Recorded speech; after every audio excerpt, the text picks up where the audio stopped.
Pada pagi yang cerah tanggal 19 Oktober 1987, suasana di sekitar perlintasan rel kereta api Bintaro tampak seperti hari-hari biasa. Para pekerja bersiap berangkat ke kantor, anak-anak bersiap ke sekolah, dan hiruk-pikuk kota Jakarta mulai terasa. Tak ada yang menyangka bahwa hari itu akan menjadi salah satu hari paling kelam dalam sejarah transportasi Indonesia. Disinilah tragedi itu bermula, sebuah kecelakaan kereta api yang mengerikan, yang hingga kini masih dikenang sebagai tragedi Bintaro. Jalur kereta yang sibuk. Pada masa itu, jalur rel kereta di Bintaro merupakan salah satu jalur tersibuk di Jakarta. PT Kereta Api Indonesia mengoperasikan berbagai rute yang melintasi daerah ini.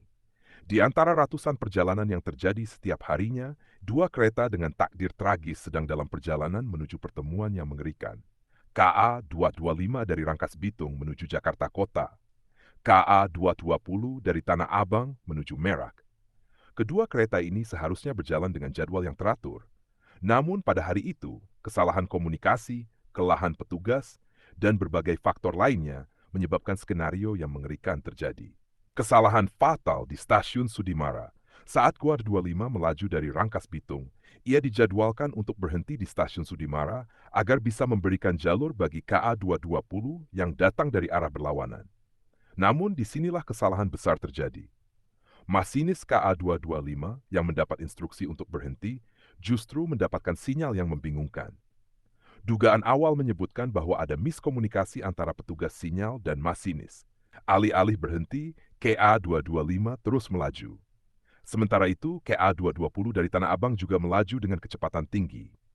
Kedua kereta sama-sama berada di jalur yang sama, dan mereka sedang menuju satu sama lain dengan kecepatan penuh. Momen yang tak terhindarkan. Saat kedua kereta semakin mendekat, para penumpang masih belum menyadari bahwa mereka berada di ambang bencana. Beberapa penumpang bahkan terlihat santai, mengobrol, membaca koran, atau bersandar di jendela. Namun di dalam kabin masinis, suasana sudah berubah menjadi kepanikan. Ketika masinis KA 225 akhirnya menyadari bahwa ada kereta lain di jalur yang sama, sudah terlalu terlambat. Tak ada cukup waktu untuk berhenti. Tak ada cukup ruang untuk menghindar. Dan dalam sekejap, tabrakan dahsyat pun terjadi. Dentuman keras menggema di udara pagi itu, memecah keheningan dan membuat warga sekitar tersentak kaget. Dua kereta api dengan kecepatan tinggi KA 225 dan KA 220 bertabrakan di jalur Bintaro. Suara benturan logam, kaca pecah, dan jeritan manusia bersatu dalam harmoni mengerikan yang tak terlupakan. Tabrakan yang tak terhindarkan. Ketika kedua kereta bertemu, gerbong depan hancur seketika. Bagian depan kereta melesak ke dalam, meremukkan segala yang ada di dalamnya, termasuk para penumpang. Rangkaian gerbong di belakangnya pun ikut terdampak, membuat banyak penumpang terlempar dari tempat duduk mereka. Besi-besi rel bengkok, gerbong terguling, dan puing-puing berserakan di sepanjang jalur. Banyak tubuh penumpang terjepit di antara bangku dan besi, beberapa bahkan tertimbun di bawah reruntuhan gerbong. Jeritan tanpa henti. Warga sekitar yang bergegas ke lokasi kejadian disambut dengan pemandangan yang memilukan. Puluhan orang berteriak meminta tolong. Beberapa merintih kesakitan, dan tak sedikit pula yang terdiam tak bergerak. Nyawa mereka telah melayang. Para penumpang yang selamat mencoba menyelamatkan diri. Ada yang merangkak keluar dari jendela yang pecah. Ada pula yang berusaha menarik tubuh orang-orang tercinta mereka dari bawah reruntuhan. Namun, banyak di antara mereka yang terjepit di antara besi kereta dan tidak bisa bergerak. Suara rintihan dan tangisan meminta tolong terdengar di mana-mana, menciptakan suasana penuh horor yang membekas di ingatan siapapun yang menyaksikannya. Warga berjuang menyelamatkan korban. Alat berat dan tim penyelamat belum tiba.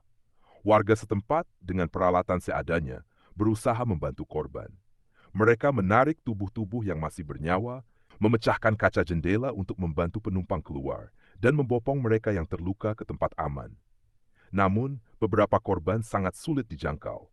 Tubuh mereka terjepit di antara besi dan kursi kereta yang sudah berubah menjadi puing. Bagi mereka, setiap detik yang berlalu terasa seperti hukuman. Kisah-kisah tragis di balik tabrakan. Di antara para korban, terdapat kisah-kisah menyayat hati. Seorang ibu yang kehilangan anaknya di antara puing-puing kereta. Seorang pria muda yang baru saja mendapatkan pekerjaan impiannya, namun kini tergeletak tak bernyawa. Pasangan suami istri yang berencana merayakan ulang tahun pernikahan mereka, namun kini terpisah oleh maut.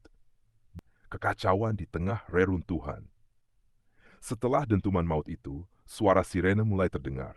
Mobil ambulans, pemadam kebakaran, dan tim penyelamat bergegas menuju lokasi. Asap hitam mengepul dari gerbong yang ringsek, bercampur dengan aroma besi terbakar dan darah.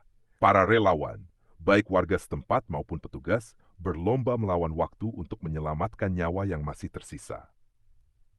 Pertarungan melawan waktu, tim SAR menghadapi tantangan besar.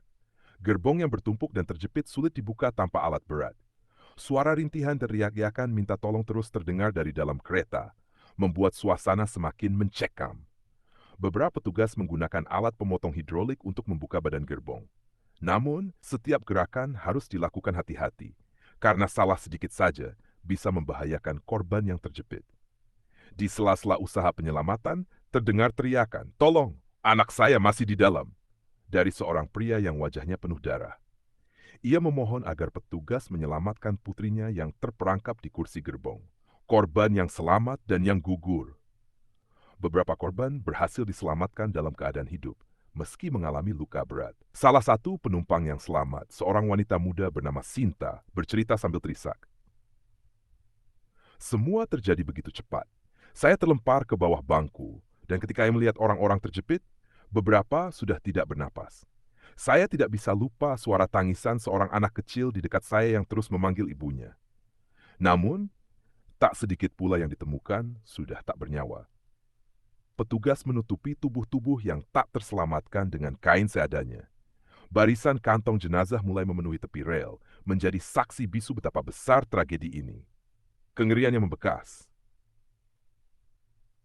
Salah satu momen yang paling mengerikan adalah ketika petugas menemukan sebuah gerbong yang penuh sesak, di mana hampir seluruh penumpangnya telah meninggal karena terjepit. Suasana begitu sunyi, seolah maut baru saja lewat, dan mengambil banyak nyawa sekaligus. Bagi warga setempat yang menjadi saksi, suara tangisan, jeritan, dan pemandangan mayat-mayat yang bergelimpangan akan terus menghantui mereka. Bahkan setelah malam tiba dan operasi penyelamatan terus berlanjut, aroma darah dan besi panas masih tercium, seakan mengingatkan semua orang pada tragedi yang baru saja terjadi. Petugas yang gugur dalam tugas, tak hanya penumpang, beberapa petugas kereta api yang bertugas di kedua kereta turut menjadi korban. Masinis KA-225 yang hingga detik terakhir berusaha menghentikan kereta ditemukan tak bernyawa di balik panel kemudi yang hancur. Di tangannya masih erat memegang tuas rem darurat. Kisah heroik juga datang dari seorang kondektur yang berhasil mendorong seorang ibu dan anak keluar dari gerbong sebelum dirinya sendiri tertimpa reruntuhan besi. Duka yang mendalam.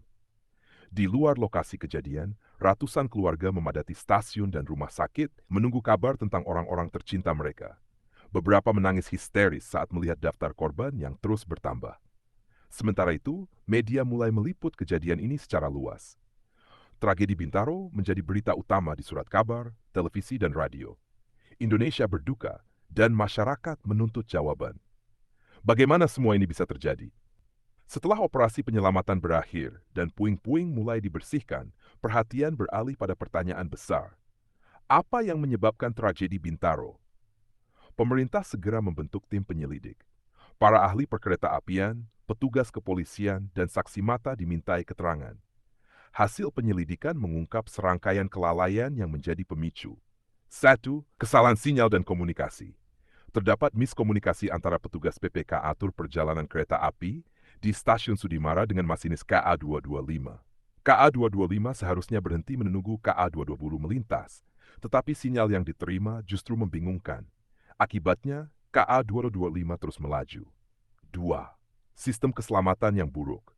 Pada masa itu, sistem persinyalan dan komunikasi masih manual dan bergantung pada telepon serta instruksi lisan. Tidak ada sistem otomatis yang bisa menghentikan kereta jika terjadi kesalahan. 3. Kelelahan kru. Beberapa laporan menunjukkan bahwa kru kereta termasuk masinis bekerja dalam kondisi kelelahan akibat jadwal yang padat. Ini mempengaruhi fokus dan pengambilan keputusan di saat genting. 4. Overkapasitas penumpang. Kereta saat itu penuh sesak. Banyak penumpang naik hingga atap gerbong. Akibatnya, korban yang tewas dan terluka jauh lebih banyak saat tabrakan terjadi. Korban jiwa dan luka. Tragedi Bintaro 1987 tercatat sebagai kecelakaan kereta api terburuk di Indonesia saat itu. Korban meninggal sekitar 1.006 orang. Korban luka-luka lebih dari 300 orang. Banyak korban sulit dikenali karena luka parah dan identifikasi memakan waktu lama. Dampak sosial dan psikologis. Trauma kolektif, banyak warga sekitar yang mengalami trauma berat akibat pemandangan mengerikan yang mereka saksikan. Keluarga korban, ratusan keluarga kehilangan orang tercinta. Ada yang kehilangan pencari nafkah utama, ada pula anak-anak yang menjadi yatim piatu. Citra transportasi kereta, kepercayaan masyarakat terhadap keamanan kereta api merosot tajam. Banyak yang takut bepergian menggunakan kereta setelah kejadian ini. Tragedi ini menjadi pukulan keras bagi pemerintah. Sejumlah langkah pun segera diambil. Pergantian pejabat. Beberapa pejabat di PT Kereta Api Indonesia dicopot dari jabatannya. Perbaikan sistem persinyalan. Sistem komunikasi diperbarui untuk mencegah miskomunikasi serupa. Peningkatan pelatihan kru. Para masinis dan petugas lalu lintas kereta mendapatkan pelatihan lebih ketat. Larangan penumpang di atap, sosialisasi dan penegakan aturan agar tidak ada lagi penumpang yang naik ke atap kereta. Warisan dan pelajaran dari tragedi. Monumen peringatan, sebuah tugu peringatan didirikan di lokasi kejadian sebagai penghormatan kepada para korban. Perubahan sistem keselamatan, tragedi Bintaro menjadi titik balik bagi reformasi besar-besaran dalam sistem transportasi kereta api di Indonesia. Kisah yang tak pernah dilupakan. Kisah tragedi ini terus hidup melalui liputan media, dokumenter, buku, dan film. Bahkan, masyarakat sering mengaitkan lokasi kejadian dengan cerita mistis karena begitu banyak nyawa yang melayang secara tragis. Epilog, tragedi yang mengubah segalanya. Tragedi Bintaro bukan sekadar kecelakaan, tetapi cermin dari sistem yang lemah dan kelalaian manusia. Namun, dari kepedihan itu, lahir perubahan yang membuat perjalanan kereta api di Indonesia menjadi lebih aman. Meski luka itu tak pernah benar-benar sembuh, kisah ini menjadi pengingat bahwa nyawa adalah hal yang terlalu berharga untuk dipertaruhkan. Teror Kereta Bintaro bukan hanya cerita tentang kematian, tetapi juga tentang harapan bahwa dari tragedi kita bisa belajar dan menjadi lebih baik.